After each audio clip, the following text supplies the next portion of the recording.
Monsieur le Président de l'Assemblée nationale, honorables députés, le débat s'est posé en termes très simples. Avant de présenter notre vision globale, nous avons fait un état des lieux. Chaque fait et chaque chiffre qu'on a annoncé dans cet état des lieux est avéré. Chaque fait et chaque chiffre. Nous avons présenté la situation catastrophique du pays. On nous a vanté les mérites d'un bilan. Le vrai bilan, il est là.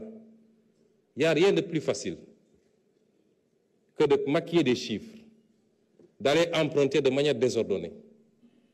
Comme on l'a dit, en calculant tout de suite le prochain mandat et de s'empresser à faire sortir des immeubles et dire que j'ai un bilan. Des pays ont fait banqueroute. Rappelez-vous du cas de la Grèce, de l'Argentine, par ses comportements. Et le Sénégal n'en était pas loin. Dieu aime ce pays. Dieu aime ce pays. Et nous devons aimer ce pays autant ou plus que Dieu lui-même. Les responsables de cette situation, ils sont là, dans cette salle. Vous les sentez perdus. Nous avons présenté un référentiel et nous avons présenté une vision globale. Vous savez, quand on n'a pas grand-chose à dire, il faut dire gongo, c'est bon. Ça fait partie de la grandeur. Et Madame l'honorable députée Aïssata Tall Sall l'a fait à sa manière, puisqu'elle attend le deuxième tour pour se prononcer sur un référentiel ou une vision qui lui a été présentée. Et elle avait largement le temps, parce qu'au deuxième tour, je crois qu'elle aura à peine 1 ou 2 minutes, maximum 5. Mais si vous entendez bien, ce qu'elle a dit en langage très effilé, comme savent le faire mes amis les avocats, c'est que simplement, Monsieur le ministre, je n'ai rien à vous dire, tout est bon.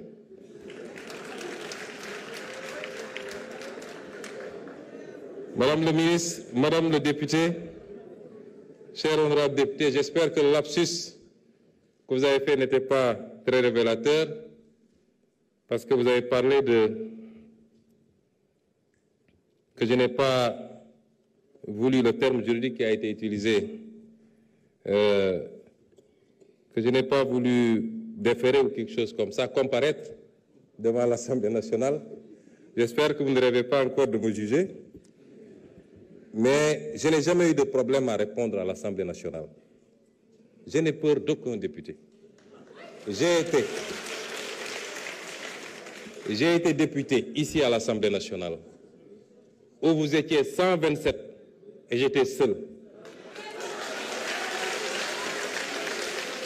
Et le peuple sénégalais peut témoigner que ces 5 années de députation,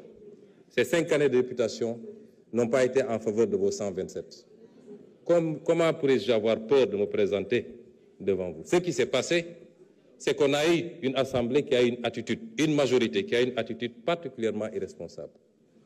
Un gouvernement qui vient de s'installer et l'Assemblée s'agite, parlant de motion de censure et je ne sais quoi. Vous censurez quoi? Quel acte avait été posé pour justifier une censure, si ce n'est de la politique politicienne?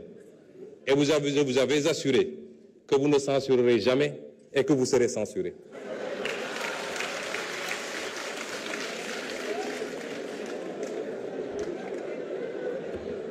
La politique,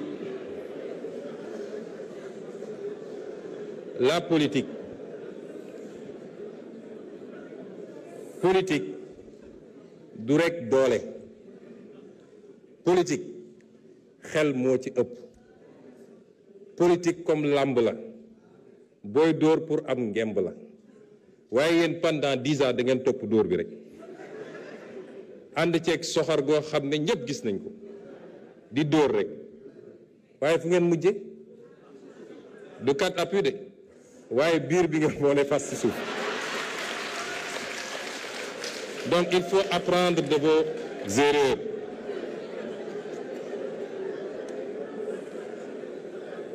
Il faut apprendre de vos erreurs et revenir à la raison. Et la raison, c'est de vous instruire. J'ai été ici, certainement un député virulent, mais j'ai été toujours dans les faits est dans les chiffres, sur les hydrocarbures, sur la fiscalité, sur les politiques agricoles.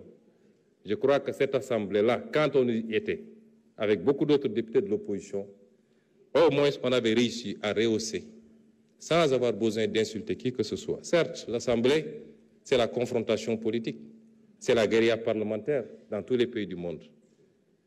Mais nous n'avons jamais dépassé les limites, en tout cas en termes langagiers, et à chacune de nos interventions, qui tournent encore sur les réseaux sociaux, nous avons parlé des vrais problèmes de ce pays. Ceci dit,